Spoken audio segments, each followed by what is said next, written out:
Okay, I'm speaking today to Karen Liberman, who is Executive Director of Mood Disorders of Ontario. Has kindly agreed to speak to me about how career developers can work with people who may appear to be suffering from one or another mood disorders.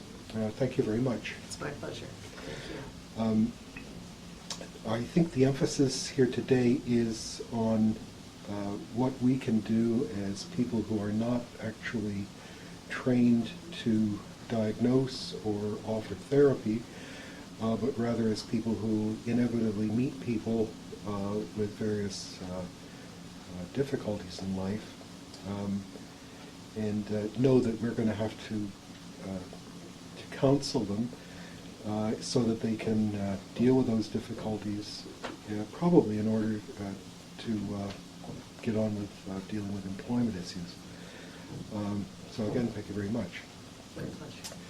Okay, there are two things about being a career developer which work for and against us. As I've already mentioned, we're not therapists. We're not even really able to diagnose. On the other hand, there is something we can use, and that is the fact that many of us do case management, which means to say that although we typically have only short times available to us to work with any one person, we can often expect to see these people repeatedly.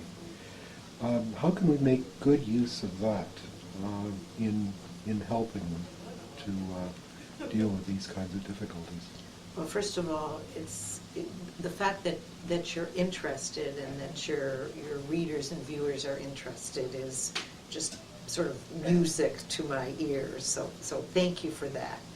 I think a couple of things. One, I think your starting place is the right place, and by that I mean you wouldn't be doing this kind of work if somehow you weren't intuitively perhaps caring about people and helping people to get on with their lives and proceed and find employment and so on. So you come from the place where I think sort of some self-knowledge is important, and that is that you tend to be helpers, people who want to help other people. And at the same time, as you articulated, you're not therapists. And I think people who are helpers and want to help other people to succeed can sometimes kind of, in that enthusiasm to help, kind of forget that they're not therapists, they're not diagnosticians. Right. And so you have to kind of remind yourself that that's not your role. You're not there to find out what's wrong, nor are you there to, in any kind of clinical way, counsel people through whatever's wrong. Right.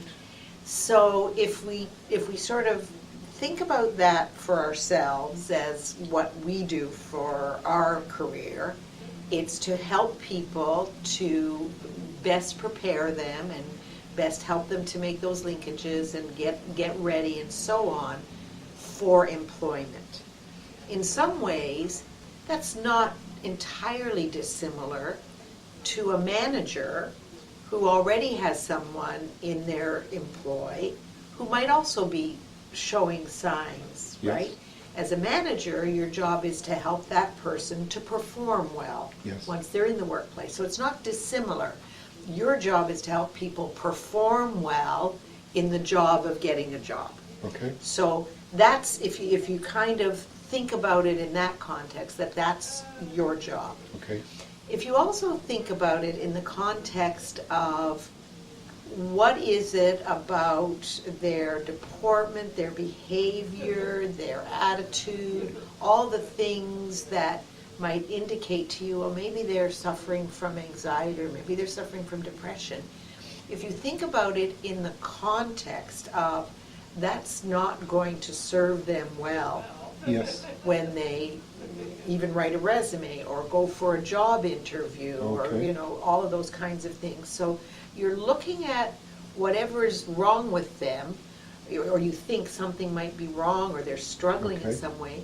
If you if you continue to wear your career developer hat, Okay, the same way as if someone didn't have, you know, a grade 10 education, or there were some severe gaps in, yes, you know, something else that you thought, wow, you know, their English is very poor, or something that you said, you know, that's something we're going to have to address. okay.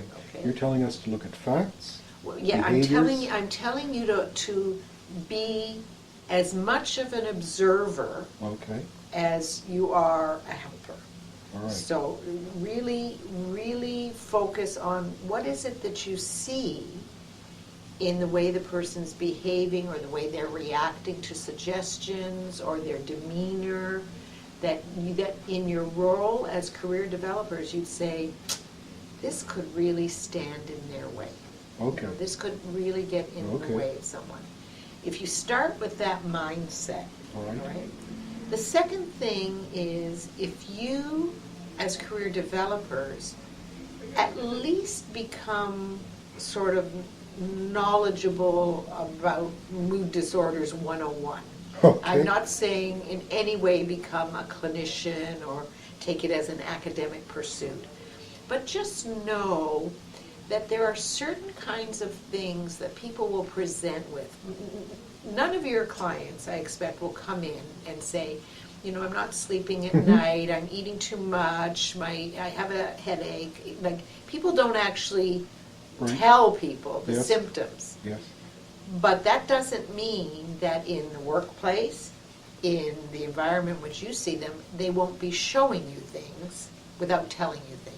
I'm going to ask you to Yeah. give us a good guide, and I'll put that along with this So, interview. yeah, so, you know, things like being very teary, being very distracted, things like not remembering what, you know, they were supposed to do, being unable to focus, being irritable, being angry. Now, one could say that their life circumstances, right, because Yes. they're in not a great life circumstance. If you're Yes. unemployed, you're not in a great.